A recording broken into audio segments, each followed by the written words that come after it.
저 오른쪽에 있는 인물은 오랜만에 등장을 했어요. 권력에 취하면 최측근 양정철 전 비서관의 경고장 얘기입니다. 이 백의종군을 살원하고 뉴질랜드로 떠났던 이 문재인 대통령의 복심 양정철 전 비서관이 일시 잠깐 귀국을 했습니다. 위원장님. 네. 그런데 이제 의미심장한 얘기를 했는데 저 의미를 우리는 어떻게 받아들여야 됩니까? 그러니까 이제 양정철 전 비서관 같은 경우는 뭐 자타가 다 공인하듯이 문재인 대통령의 사실 최측근이고 어떤 면에서 보면 문재인 대통령의 마음을 제일 있는 사람이라고 이야기할 수가 있겠죠.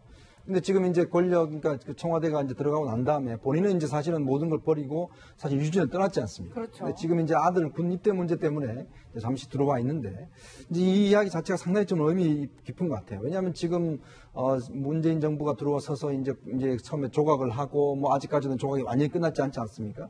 여러 사람들이 지금 뭐 권력에 줄을 대고 뭔가 하려고 하는 그런 상황에서 이 권력에 취하면 벌 받을 것이다 라는 이야기가 뭐냐면 아마 본인이 보기에도 사실은 전부 다 어떤 면에서 보면 본인은 물러섰는데 사실은 문 대통령의 측근이다, 문 대통령을 위해서 뭐 했다라고 해서 계속 권력의 어떤 손을 대는 이런 사람들이 있는 것이죠. 그러다 보니까 이제 다들 나름대로 나는 역할을 했으니까 내 자리를 달라 뭐 이런 거라든지 아마 그런 이야기를 양 비서관이 다 들었을 겁니다. 잠시만요. 그러니까 지금도 속된 말로 불나방처럼 지금 문 대통령 옆에서 지금 계속 옆에 있는 사람들을 비판한 거다. 그렇죠. 왜냐하면 이제 자꾸 이제 그 본인들의 권력에 어떤 취해서 나는 이 자리를 가야 된다. 이 자리를 가야 된다. 나는 이만 공이 있으니까 이 자리를 달라라든지 아마 최근에 뭐 여당 내나 이런 상황을 보시면 사실 뭐 이 이력서가 지금 뭐 굉장히 쌓였다고 할 정도로 있지 않습니까? 이제 그런 면에서 본다면 양정철 전 비서관 입장에 본다면 이렇게 하면 이 정부가 성공하지 못한다. 결국 나도 버리지 않느냐. 그러면 정말 권력 옆에 있던 사람은 대통령의 문재인 정부의 성공을 위한다라면 본인도 좀 포기하는 그런 모습 보여야 되는데 지금 사실 자기가 빠져버리는 상황에서 딴 사람들이 포기하는 게 아니라 오히려 더 지금 권력의 중심부로 모여들고 가니까 그런 문제를 양정철 비서관이 상당히 좀 한 지적을 한 거 아닌가 저는 그렇게 해석하고 싶습니다. 바로 그런 점을 지적했고요. 그 조금 더 붙인다면 권력은 마약과도 같다는 이야기를 하지 않습니까? 권력이라는 게 힘이 있기 때문에 평소에 전혀 느껴보지 못했던 힘을 자기가 발휘하는데 그것을 마치 자기의 개인적 능력으로 착각하기 시작하면 거기서부터 큰 문제가 발생하기 시작하는 거죠. 이 정권이 어떤 정권입니까? 촛불 민심으로 해서 이렇게 탄생된 정권 아닙니까? 그런데 그게 권력에 취해서 국민의 정서를 제대로 읽지 못하고 조금이라도 이탈하는 그런 척건들이 생긴다면은 그것은 뭐 더 준엄한 심판을 받기 때문에 그런 강력한 경고의 메시지를 양정철 전 비서관이 한번 던지고 가는 것이 아닌가 그렇게 봅니다. 예, 이현정 의원님 그런데 저는 진짜 단순한 궁금증인데 분석에 따르면 그럼 양정철 전 비서관 분명히 뉴질랜드 가 계셨는데 이 내부 상황 다 보고 받으시는 건가요? 뭐 그냥 가만히 있어도 텔레파시가 하지 않겠습니까? 사실 뭐 양정철 비서관이 거기 가 있다고 해서 사실 국내 문제에 관심이 없다는 것은 뭐 말이 안 되겠죠. 그리고 또 뭐 인터넷이나 여러 가지 방법 또 이제 국내 또 본인들 측근들이 굉장히 많이 있습니다. 사실 뭐 SNS 통해서 내부 사정들은 뭐 제가 알기로는 뭐 많이 전달하고 하는데 이제 아마 그런 상황들을 제가 볼 때는 뭐 유전이 있어도 뭐 훤히 꿰뚫고 있을 겁니다. 누가 어떻게 되고 있는 그런 상황들 많겠죠. 그렇기 때문에 이제 그런 문제들을 사실은 참 어떤 면에서 보면 옆에 없고 또 멀리서 그런 이야기 들어야 하니까 굉장히 더 괴롭지 않겠습니까? 그리고 또 양정철 전 비서관 때문에 또 이 정권에 합류한 사람들이 꽤 많아요. 근데 그분들이 사실은 지금 어떻게 보면 붕 뜬 상황에 된 분들이 꽤 많습니다. 그러다 보니까 본인이 아마 그것도 좀 미안하고 해서 이번에 좀 워낙 황급히 갔기 때문에 이번에 와서 좀 그런 분도 만나 뵙고 좀 그런 이제 한 뒤처리를 하는 그런 상황에서 온 것 같습니다. 근데 누가 전달 안 해줘도 양정철 비서관 정도 되면은 이 전반을 다 훤히 꿰뚫고 있기 때문에 신문에 나는 기사 하나, 인터넷 기사 하나만 봐도 이게 부적절한데 저게 적절한데 하는 이런 충분한 판단을 할 수가 있습니다. 예. 초심 잃지 말라고 다 하는 얘기겠죠. 이종우 시장님. 그런데 건강 얘기도 했어요, 문 대통령. 네, 그렇죠. 양정철 전 비서관이 제일 만나고 싶은 사람이 누굴까요?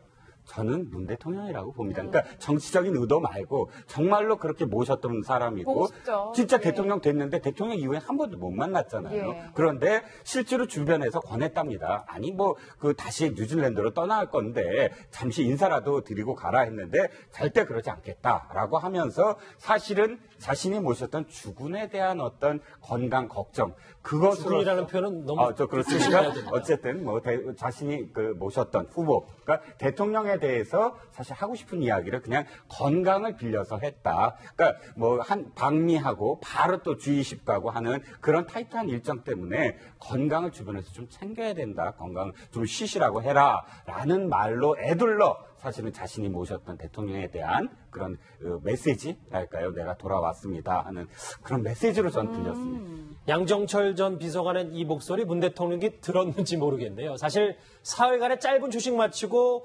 건강은 잘 회복했는지는 모르겠는데 그런데 문 대통령이 얼마 전에 본인이 참석하지 않아도 되는 회의까지 찾아갔습니다.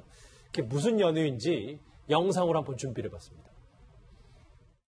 대통령님께서 갑자기 기획조정회의라고 저희끼리 회의하는 네. 회의에 갑자기 몰려고 들어오셨어요. 그래서 참석자들이 모두 다 깜짝 아니 대통령님 왜 오셨습니까? 근데 대통령님이 제 방에 전화를 하셨는데 제가 없다는 얘기를 듣고 그럼 어디 지금 있냐 그래서 어디에서 회의하고 있다라고 하시니까 대통령이 거기까지 찾아오신 거예요. 찾아오신 거예요?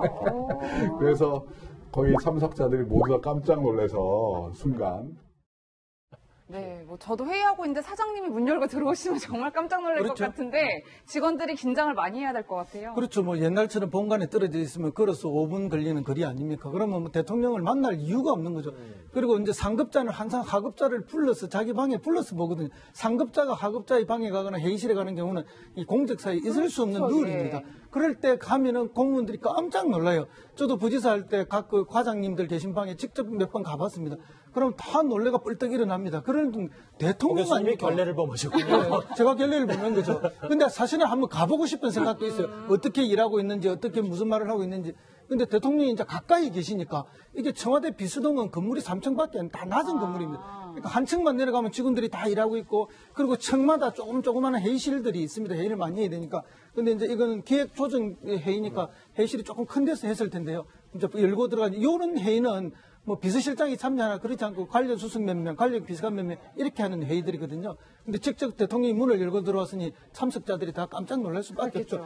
그렇기 때문에 집무실을 이리 옮긴 것이 정말 잘한 겁니다. 예. 방금 전에 본 영상 여러분들께서 도대체 무슨 영상인지 궁금하신 분들이 많을 텐데 저게 지금 고민정 청와대 부대변인과 윤영창 수석의 인터뷰 내용은 저희 청와대 공식 유튜브 채널이라 그래요. 이제 앞으로 저 유튜브 채널을 통해서 저렇게 그 청와대 사람들의 이제 어떤 소소한 뒷얘기들을 저 인터뷰 형식으로 꾸며서 매일매일 저렇게 저기 보시면 뭐 예능 프로 못지않게 뭐 자막도 처리하고요. 인터뷰도 한다고 하는데 앞으로 좀 저희도 주목해서 봐야 될 것 같습니다. 결국 저것도 소통이 중심일 텐데 박준 변호사님. 그런데 문 대통령 최측근인 김경수 의원이 탁현민 행정관 내가 추천했다 뭐 이런 얘기를 했습니다. 탁현민 행정관 이야기는 뭐 끝까지 나오고 있기 때문에 아마 김경수 의원이 SNS 글을 좀 올렸습니다. 그 내용 이런 겁니다. 탁현민 교수한테 미안한 마음이 있어서 글을 올린다. 대선 후에 자유롭게 살 사람을 본인이 이제 와가지고 끌어들였다는 얘기를 하면서 또 그 위에 그런 얘기했어요. 탁현민 교수의 가장 적임자로 생각이 되고 이렇게 계속 비판하는 것 자체가 좀 문제가 있는 게 아니냐. 사실과 후보가 뒤엉켜 있다 그러고 최종적 판단은 국민의 몫이라면서 어쩌면 탁현민 논란이 계속 지속적으로 되고 있는데 김경수 의원도 탁현민을 어떤 옹호하는 그런 논리를 좀 하기 때문에 뭐 네티즌이나 누리꾼들 사이에는 또 이것도 더 문제가 되는 그런 상황입니다. 지금 보니까 뭐 남성연대 아름다운 일, 뭐 비꼬는 뭐 저기도 있지만 뭐 저렇게 아직까지 김경수 의원의 두둔에도 불구하고 여러 가지 뭐 목소리를 내는 분들도 있어요. 예, 이런 와중에 이제 이현정 의원님 모레죠. 수요일에 문재인 대통령이 여야 대표 영수회담을 제의했는데 홍준표 자유한국당 대표는 또 거절을 했어요. 그래서 저도 뭐 이런 상황을 처음 봐서 왜냐하면 사실은 뭐 대통령이 다른 문제도 아니고 외교와 관련된 문제로 관련해서 이제 영수회담을 제의했는데 왜냐하면 예전에는 야당 대표들이 계속 영수회담 하자라고 이야기를 했어요. 그 대통령께 이제 한번 만나주고 했는데 이번에는 대통령 만나자 하는데 야당 대표가 만납니다 안 갑니다 이렇게 이야기를 하고 있거든요. 예. 그러니까 그건 왜냐하면 지금 보니까 홍준표 대표가 지난번에도 보면 이제 추미애 대표만 찾아갔잖아요. 그랬죠. 그러니까 이제 다른 사람들하고 같이 만나지 않겠다는 뜻 같아요. 즉 대통령이 나만 부르면 가겠는데 옆에 뭐 이혜원 대표나 뭐 이 박주선 비대위원장 이런 사람들 끼지 말고 대통령 그냥 단둘이서 조용히 만나자 이런 사인 것 같습니다. 왜냐하면 지금 이 홍준표 대표 입장에서는 이게 지금 다당구도가 아니라 지금 양당제로 양당구도 가야 된다. 이런 거를 본인이 아마 정치적 메시지를 끊임없이 보내고 있는데 예. 사실은 뭐 어차피 그거는 국민들이 만들어준 거 아니겠습니까? 그리고 지금 대통령이 정말 외교적인 문제를 가지고 뭐 계속 자유한국당 비판하고 있잖아요. 근데 대통령 앞에 가서 비판하셔야죠. 이거 잘못됐습니다. 이거 잘못하신 겁니다. 이렇게 이야기를 했어야죠. 당연히 그건 저는 야당 대표로 할 일이라고 보거든요. 그래 놓고 계속 대변인 통해서만 한다는 것 자체가 보면 저는 앞뒤가 맞지 않는 이야기라고 봅니다. 이현정 의원님과 비슷하게 이제 바른정당 이해훈 대표도 오늘 이 청와대 제안을 거절한 홍준표 대표에 대해서 이렇게 얘기했습니다. 들어보시죠. 저는 좀 답답합니다. 예. 지금 대한민국 그렇게 한가한 때가 아니고 갈 길이 무척 바쁘거든요. 우리가 똘똘 뭉쳐서 이 문제를 대응해도 지금 시간이 모자랄 판인데 애들도 아니고 감정풀이나 하면서 토라져 있을 그런 한가한 때는 아니라고 봅니다. 한때는 대통령이 되겠다고 하셨던 그런 지도자가 되겠다고 하시는 분이라면 그렇게 개인적인 사사로운 감정보다는 나라를 우선 생각해 주셔야 됩니다. 애들도 아니고 왜 토라지냐 뭐 이런 얘기를 하시는데 이종무 실장님. 네네. 일단 여당은 뭐 실행은 오지 말라 뭐 이런 겁니다. 그렇죠.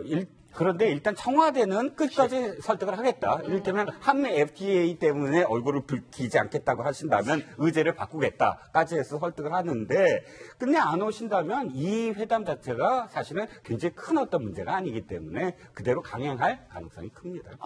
그대로 강행할 가능성이 크다. 알겠습니다. 정치권 이슈 더 하고 싶은데 일단 여기 계신 세 분과 박준 변호사를 제외한 세 분과는 여기서 인사를 드려야 될 것 같습니다. 말씀 고맙습니다.